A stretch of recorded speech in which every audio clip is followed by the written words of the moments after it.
monetizing what we do does, it just increases the time that we can spend doing it and increases our reach. So it's actually creating more of a social impact as we monetize, because then if I can extend the time that I am spending on my social entrepreneurship venture, then I'm going to have more reach. Then I'm going to be able to do more. Then I'm going to be able to bring more and serve more. Welcome to Global Socialpreneurs, a one-of-a-kind talk show showcasing expert social entrepreneurs. Learn their stories and their secrets to creating a sustainable impact. Now, here is your host, social entrepreneur Anne Scotland.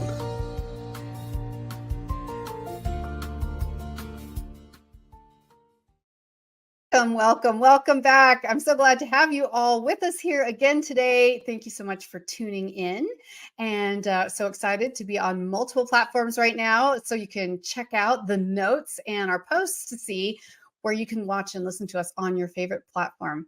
So thank you for joining us here on Global Socialpreneurs, where we're having a new conversation about social entrepreneurship. We're working to expand the conversation and the awareness around this concept all over the world, and how people can get involved, how those of you who are already doing it can share your story and motivate others, and to learn how people run their businesses. How do you create a for-profit social impact business? And so that is one of the things we are going to be talking about with our guests today. So I am super excited today about this episode. We've literally been waiting months and months and months to have these guests on, and I'm so excited. Anousha and Toranj have been on my list forever. So these two women are some of my favorite people in the world. I love them. I love the work they're doing. They really blow me away with the impact they're making in the world. You're going to love, love, love hearing their story and what they're doing in their for-profit social entrepreneurship. So let me introduce you just a little bit more. First of all, we have Toranj KAYVON. She's a Canadian-Iranian actor, fashion photographer, and the co-founder of Joy Culture, which you're going to hear more about in a few minutes. She has photographed some of the biggest stars on the globe, and her film and TV projects can be seen on Amazon, Disney Plus, Hulu, and she has an interesting story. So after healing depression and an eating disorder and chronic suicidal thoughts, Toranj made her mission to help others and really transform their lives. And then also with us is my dear friend Anousha, who has been on some of my shows in the past. I'm so thrilled to have her back. She, of course, is an Iranian-American actor, author, director, and also a co-founder of Joy Culture. Anousha is a prominent Iranian influencer. And if you have any doubt about that, jump on Instagram and you will see. And particularly in the space of personal development. And she's been sharing her wisdom on social media for 8 years. Wow, I can't believe it's been that long. And she's also a best-selling author in the Middle East and one of the first women to introduce meditation packages in Persian. And I cannot wait to have them tell you more about what they're doing and the impact they're making in the Persian community. So please help me welcome Toranj and Anousha. Thank you so much, Anne. We're so happy to be here, and we're so proud of the work that you're doing, and we're just happy to share and Thank you so much for having us. We're very excited. Absolutely. No, I'm just thrilled to have you here. So the first question I always ask all my guests is, so you are social entrepreneurs? Yes. Yes. I love that answer so much. So Toranj, in your opinion, what is it about social entrepreneurship that makes it such a powerful tool for social change? So as you mentioned in the introduction, I am also an actor, and I've spent 20 years behind the camera as a professional photographer. But what sets social entrepreneurship apart from a career path is that it is a vocation, it is a calling, it is a purpose, and it is initiated by one's own experience. It is initiated by your dharma. And for me personally, I went through, you'll hear about my background a little bit later, but essentially when you gain tools in life on how to live better, live closer to your authenticity, live more peace and ease, the first thing and only thing you want to do is to share that. You just want to give it away. You want as many people to have this in their life as possible. It's like medicine. When you discover this medicine, you just want to share it. And what makes social entrepreneurship so impactful is that it's not a career choice. It comes from this fire, this need, this desire that is connected to your soul and beyond. And that's what sets it apart from the other work that I'm doing, other work that Anousha's doing. In our daily life, that we need those tools. Yeah. Wow. I love how you said that, how it's different from a career choice. And it's more of like a fire in your belly to create change and make a difference. And yet people can make it part of their career. So I love that distinction, because I think what we talk about a lot on this show is how, well, nonprofits are even do incredible work and have their place.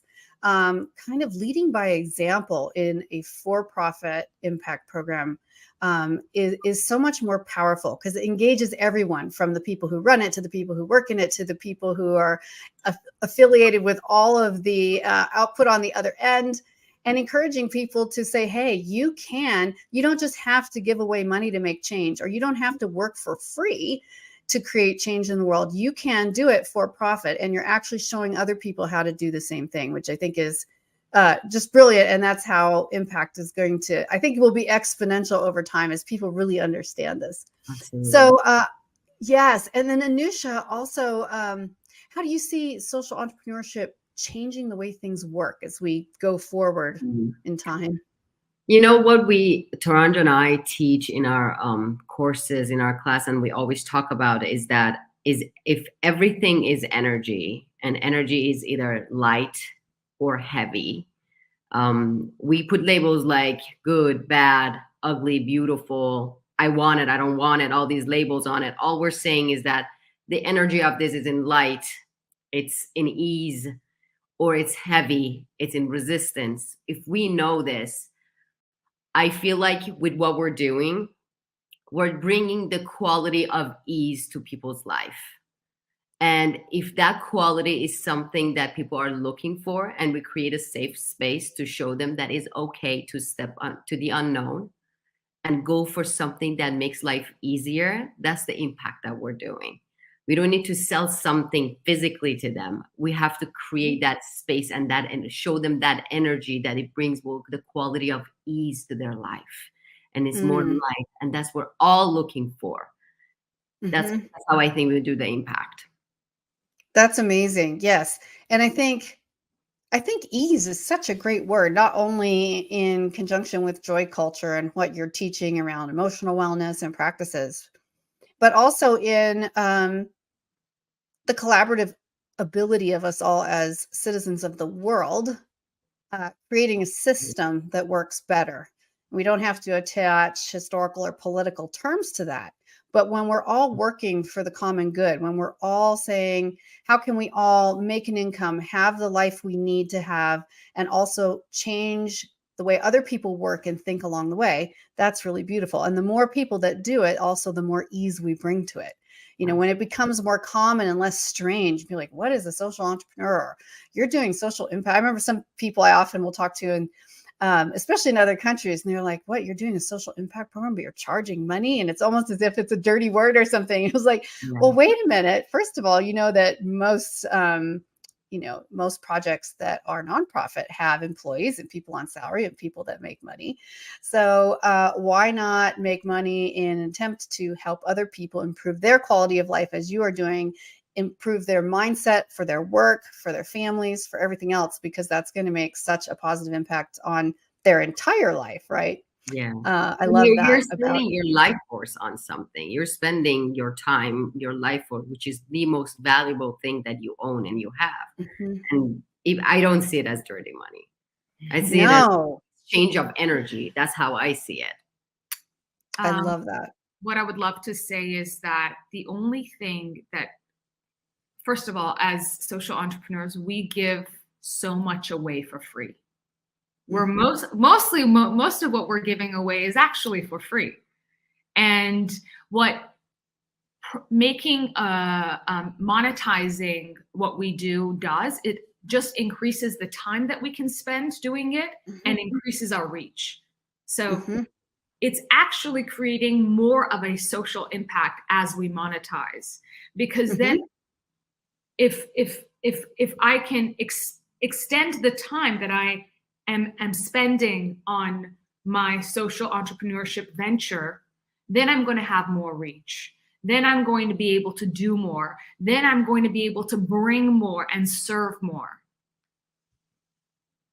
That's excellent. I really appreciate you sharing it that way and saying it in those words, even because how much we give away for free, monetizing enough to make it work and to have enough income to continue to make it work. But also and then the more you do monetize, the more you can give away for free. So basically what that's doing is, for people who can afford to pay for specific services, you're charging reasonable fair market rates for that.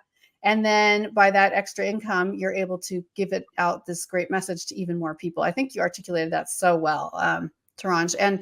And also, while I'm chatting with you, Toranj, we've been waiting on pins and needles to hear a little bit more about your backstory and how it brought you to this work now and why you're so passionate about it. So share a little bit with us in a couple of minutes. Sure. So I was born in Iran and my parents immigrated to Canada. And so when you leave everything behind as immigrants, you're sacrificing something. You're making a sacrifice for a better future. And the only way you can guarantee a better future for your child is to implement certain expectations. And for my family, it was academic excellence and a certain career path that they envisioned would guarantee me that success and would make their sacrifices worthwhile. Now, what is the engine behind that? It is ultimately lack and fear. Right? So you come to a new place and you are in fear that if you don't go down this path, there will be pain, there will be lack. And so the kind of energy that my beautiful family had towards, my academic excellence and academic journey in Canada was very much of the energy vibration of force. And so that put me in the cycle of force as well. And so I was doing great in school, but my mental health was extremely abandoned.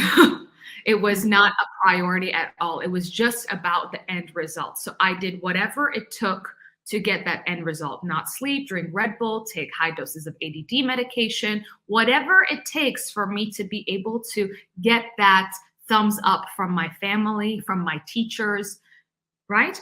And so when your family treats you like that, you start putting conditions on your worthiness. And so my worthiness, just like everybody else's through this process of being human, became very conditional. My worthiness is according to how I'm being perceived, how successful I look, what my grades are, etc., what my career path is going to be. And so I had a very, when you are living a life that is so opposite of what your authenticity is, your worthiness is not conditional. And if you're trying to achieve a certain outcome by betraying yourself, it doesn't work, because you can't ever be happy or joyful or healthy or well on a path that is not of that vibration, is not of that energy.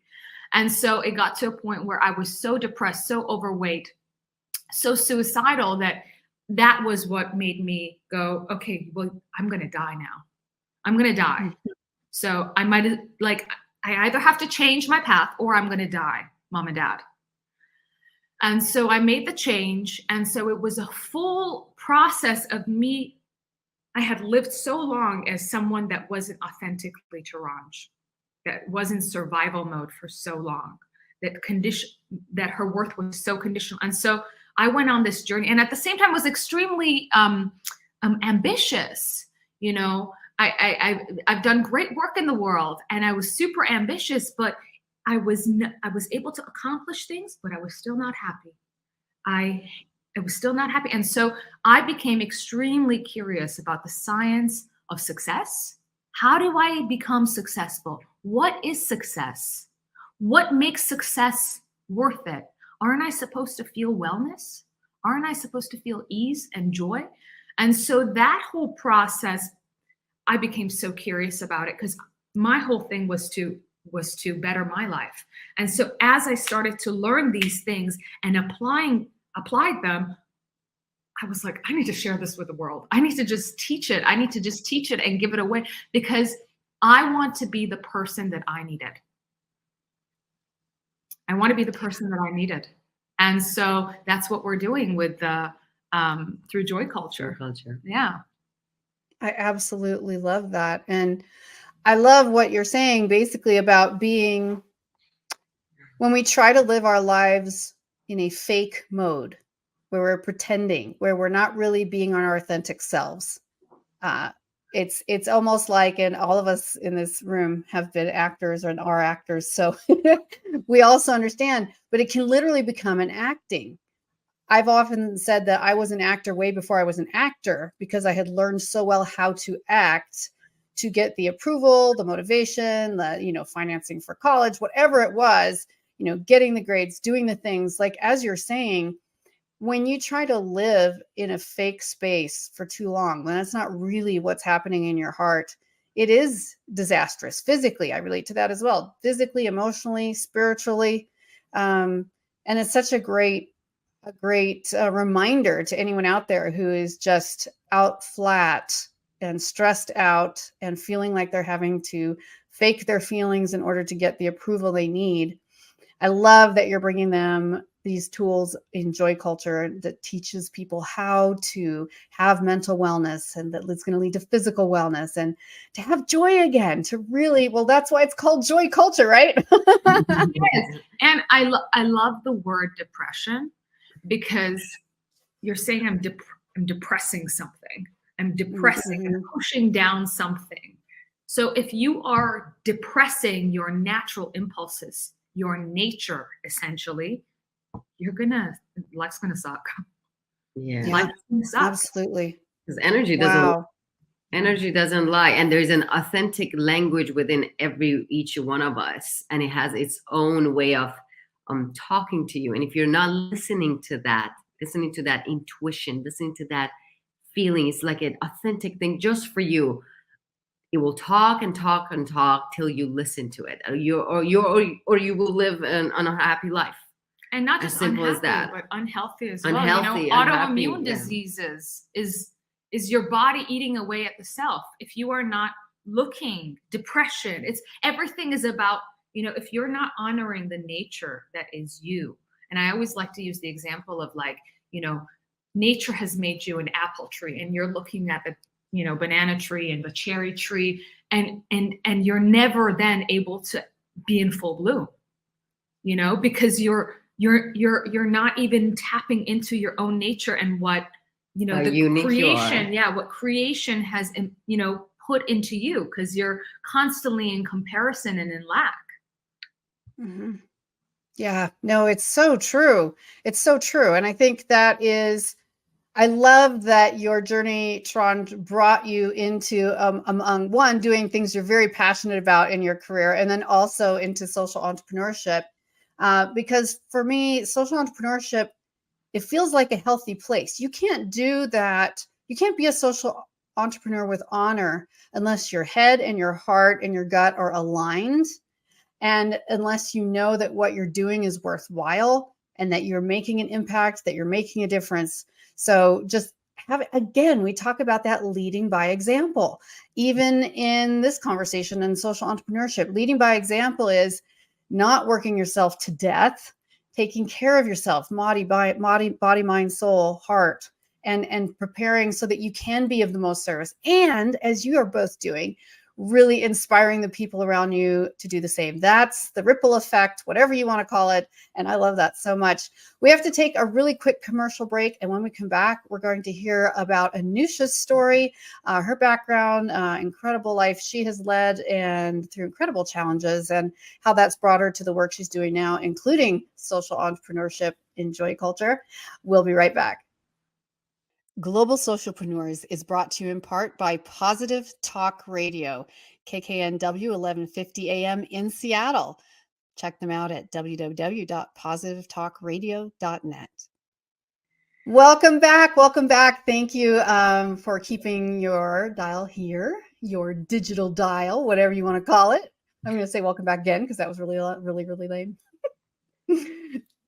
Welcome back. Welcome back. Okay, here we go.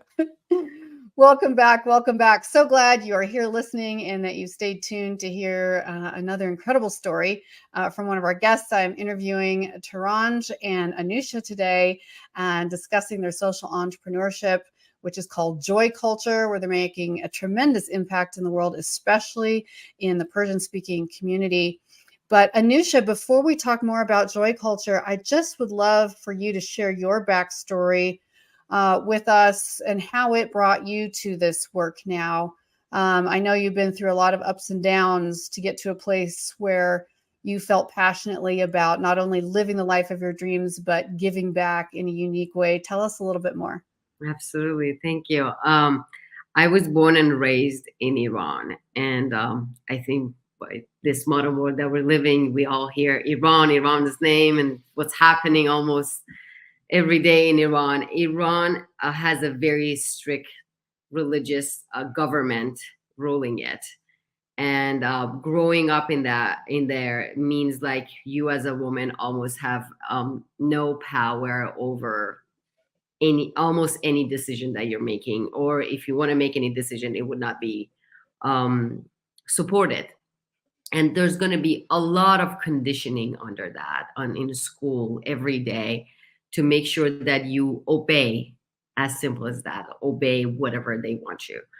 And I always wanted to be an artist. I always wanted to live not this mask, not this persona that I am. I wanted, and it was not easy to do that in Iran. And so I decided to leave.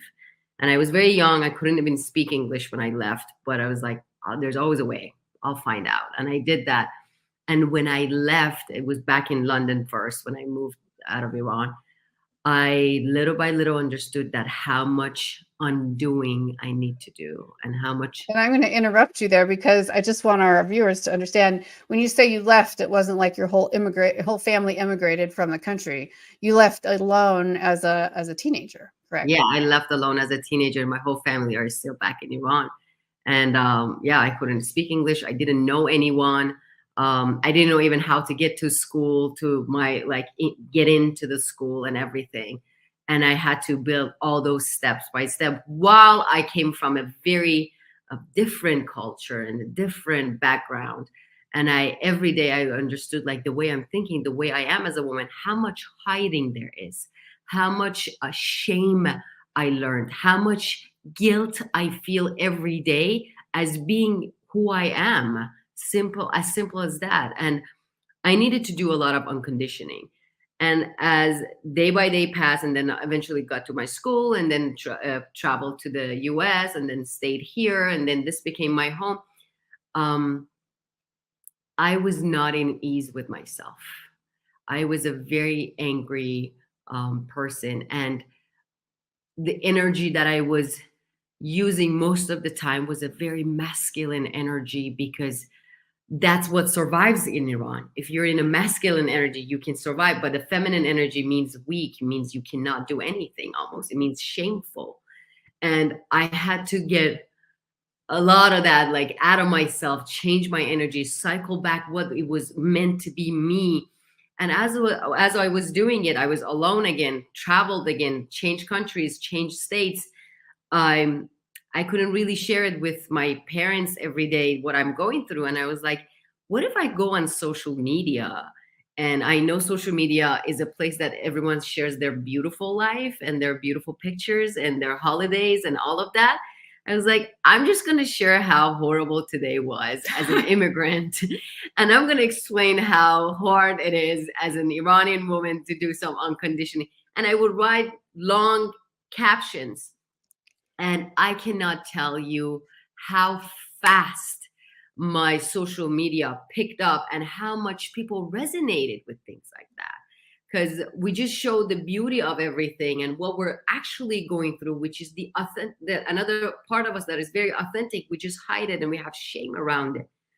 And I start sharing those, like, I learned this, here's the tool. I went to this retreat, this is what happened. I'm speaking to this teacher. I would pay for that teacher to teach me, and I would come online and just add value because I knew how painful that is to go through it, and I didn't want anyone else to go through it. And I knew there's so many people that they don't have the access of what I had access to, like being able to travel and take risks and explore. So many people are still afraid, and if I show the path that is safe for them, and they can change and they can choose and they can take risks.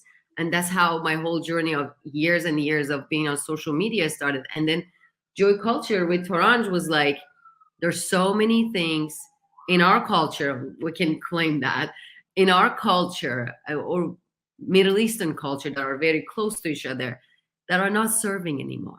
It's just as simple as that, and it's not serving. And how do we feel like it's not serving? It's not joyful. Anything that is in our culture and is going to serve us, it should be in the path of joy, because that's how you create in life. When you're joyful about something, when you're excited, when enthusiasm is so high that you want to create, it could be anything. And if it's not serving, if it's not joyful, it's not serving anymore. And I'm like, what if we have a culture that is joy? So joy culture. And that's how this journey with her and I started. And we started serving through joy culture. Yeah, I think it's the first time, not the first time, but, there are very few people in our community, Iranian community, who are speaking about the undercurrents of the culture and our beliefs that, we have held on to for so long. And maybe at one point in history, it was an advancement, but it is, like Anousha was saying, it is not in service at this time. We can't be operating from the energy of survival. We can't be operating from the energy of fear. We have to shift to understanding that which we are desiring, understanding the energetic quality of that desire, and then matching our current belief systems and actions and journey to that end result goal. And I would love to add one more thing with social entrepreneurship is that there's always going to be a little bit of pushback. When I started introducing, like many, many years ago, meditation, mindfulness, so many things in Persian to our community, people always, when there's something unknown and they're afraid of, they make fun of it. That's the best way to deal with something that it feels heavy and it's unknown. And there's always a little bit of pushback. So there's so many people who can listen to this episode and be like, yeah, I want to start my journey with social entrepreneurship. Know that there's going to be a pushback, and it's okay, because they're going to be a community that they're in acceptance of what you're about to do. Just, they have to keep going. I had a lot of years of pushback till people are like, no, this makes sense. We practiced it with her for so many years, and now we see the result of it. I think. Oh, I appreciate that. Yeah, that's great. I think whenever there's a new vibration that you're bringing into a community, introducing, and it's unfamiliar, then people start to think, oh, there are ulterior motives. There are selfish motives. Whereas you're just not sure of what that energy is. And then when you start experiencing it, like you said, it drops in and you get it. No, it's so true. And I think that's such a great thing to highlight. And I don't think something that we've necessarily talked about overtly on the show before, which is that there will be pushback. You will also have people who support you, but there will also be pushback. And when there's pushback, I usually say it's like no publicity is bad publicity, right? It's sort of like, we're getting people's attention, on social media. When I start, if I get unsolicited and unpleasant comments, I'm like, or if people disagree with me, I love that the most, because I'm like, I'm getting attention, people's attention to think about issues that really matter. People aren't passionate about things that they don't, that doesn't trigger something in them, good or bad. So when you get that pushback, we're making an impact here, which is really incredible and such a good thing to remember for social entrepreneurs. Well, we have to take one more quick commercial break. So when we come right back, we're going to hear more about what Toranj and Anousha have built with Joy Culture and how that for-profit business is making a social impact. Stay with us. We'll be right back. Hi, I'm Ann SCOTTLIN. Are you one of those people who always wants to aim higher? Would you like to increase your profits and your personal fulfillment at the same time? And wouldn't you love to make a greater impact in your business and your life? If your answer is yes to any of those, find out more and send me a message at AnnScotland.com/special. I would love to work with you.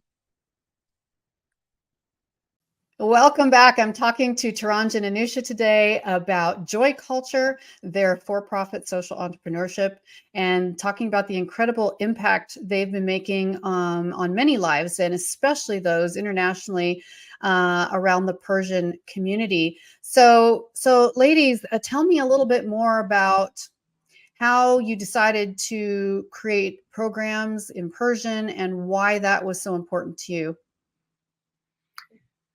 Joy Culture is conducted in both English and Persian. Our target audience is the MENA community, which is the Middle Eastern North African community. Our cultures have there are similarities between the cultures. We really wanted to also do it in Persian so that we can serve our community and with the specific issues that our community is facing. And could you kindly repeat the rest of your question? Sorry, go ahead. So Joy Culture right now is a YouTube show, a podcast. We have courses online. And the reason we created is that we want to bring more ease instead of being in so much conflict, in so much resistance. A small issue comes up, we need to be able to just communicate if even we disagree with each other. And Toranj and I have learned for the past, I would say 10 years that we are in personal development, so many tools that has changed and shifted our lives. And we're like, let's share those. So let's share them on little clips on Instagram, or make a full course if someone is interested in it. And with these little tools, we hear so many emails. We get so many emails, so many voice messages to us that, oh my God, this one breath work has changed my life. I was so stressed at work. Or this little meditation is shifted my relationship with my husband. Or this belief shift has really, we're there in any community. There's always a momentum of energy brought on by beliefs that have been continually passed on, and that those beliefs are conditioning. And the moment you come in and go, hey, how about this belief? Would this belief help you achieve what your intended outcome is faster? Would it bring, like Anousha said, would it bring more ease to you? Would it bring more joy to you and wellness? Because ultimately, anything that we do is for the outcome of wellness. But sometimes our actions and beliefs and conditioning is so contrary to that. So what we're doing with Joy Culture is we are helping people create the beliefs and tools that allow them to achieve something that is in service rather than taking away or coming from a place of lack. Absolutely. And I want to elaborate on that just a little bit too for our viewers, just to kind of point out and highlight the fact that while there are literally countless programs and shows and podcasts around emotional wellness and wellness in general, this was a really unique program because it wasn't just for anyone in the world. This was for a Persian-speaking audience primarily. That's the primary focus. And a lot of people in your audience had never been exposed to these tools. Is that right? Like, this was brand new information to many of them. Absolutely. Absolutely.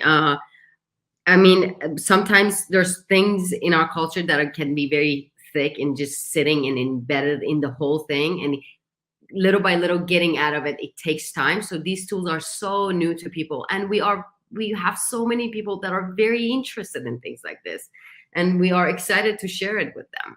Yeah, when we'll record an episode or a podcast, and we will share something about how our culture or how certain beliefs within our culture impacted our lives and disrupted that which is authentic and joyful and aligned with wellness. And we share that. We'll share, like, for example, my parents' outlook on my career. Or Anousha will say my relationship with, work addiction, and or our idea of what is worthy in our society. And we'll break those down, and the number of comments, hundreds of thousands of comments that we get with people crying and saying, this is the first time I have heard this expressed outside of my own body and mind. And I'm finally seeing somebody express this resistance that I have experienced for years. And the people before me have experienced it for years, and I have constantly seen it being experienced. And for the first time, someone is verbalizing it and showing it and saying, hey, this is a thing and there's an alternative to this. And that is what is really creating the attraction that we're getting with joy culture, is that we are expressing things for the very first time and offering tools. Oh, that is just so beautiful and moving. And I've always been so excited about the work that you're both doing, and what an incredible need there was that wasn't really being met and supplied. And the fact that you're literally changing the energy of the world by changing it in the minds and hearts of people on every continent, understanding that loving themselves more, taking care of themselves more, realizing that they're valuable just the way they are is so incredibly beautiful. And you have free programs, you have paid for programs and services and products. I know Anousha has a best-selling book. You can look in the notes to find out how to get that. Literally, give us 10 seconds about how amazingly your book has done, Anousha. We in the first 2 months of the book that was released, we sold almost 54,000 copies of it, which became the most sold book of Iran. And it's still going very successful. Wow. That release was all in Iran, right? So Iran and on Amazon. Amazon for Persian speakers. Yes, it's in Farsi. Yes. Okay. Excellent. Farsi. Yes. I'm like, I hear you guys go back and forth, so I keep switching. This is amazing. I would absolutely, I mean, our time has just flown. I knew it would. I would love to have you guys, have both of you back someday to just talk about how, as social entrepreneurs, regardless of the product or service we are creating or providing to create social impact, how we can be leaders around social and emotional wellness and change in social and emotional wellness through the work we do, leading with certain principles and values and compassion for people that's more than just, say, their bodies and the clean water, but how can we also convey the kindness, the reassurance that they are valuable, that they are cared for, that they are worthy. Would love to talk to you more about that, because I think so many of us who are hard workers and entrepreneurial and social entrepreneurs, we know how to work really hard. We know how to get the jobs done, but let's not lose the greater picture of how, as a world citizen, not only are we affecting how people, what clean water and good food and education and medical, but also taking care of their hearts and minds. And part of it is leading by example, once again, in how we interact with people and treat them and encourage them, and taking everyone seriously, not brushing people off because they don't seem as important. So I think these are critical pieces to social entrepreneurship. We have to wrap up already. I'm just sad that it's already the end, but I want to thank you both for being here. Thank you so much for having us. Thank you so much, Anne, for having us. It's been an absolute pleasure talking to you. Yeah, it's been wonderful. Yes. And we're so excited about the work that you do. And the last thing I want to say is social entrepreneurship is a tool for humanity to expand its consciousness. And when people expand their consciousness and awareness, people have choice. we're giving people choice. And choice is what makes us creative. It makes us return back to the creative nature of our being. We're all creators. And when we know that, and when we have that choice, and when we have that awareness, then we are powerful. So that is what Global Social Entrepreneurs is doing. You guys are spreading more awareness about what it means to be a social entrepreneur. And we're so grateful for the work that you do. Thank you so, so much. We appreciate that. And thank you for those kind words of encouragement. And we want to thank all of you, our viewers and listeners today. Thank you for joining us. Stream every Wednesday at 9 a.m. Pacific. That's 12 p.m. Eastern Standard Time, or 5 p.m. Greenwich Mean Time, wherever you are in the world today. Thank you for tuning in.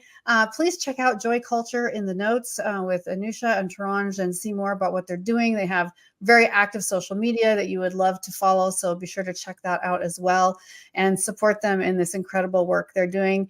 Thank you to all of you, to you both, wonderful, beautiful souls. And to all of you out there, be kind to those you meet today. And also remember to be kind to yourself. We'll see you next time. Bye. Bye. Bye.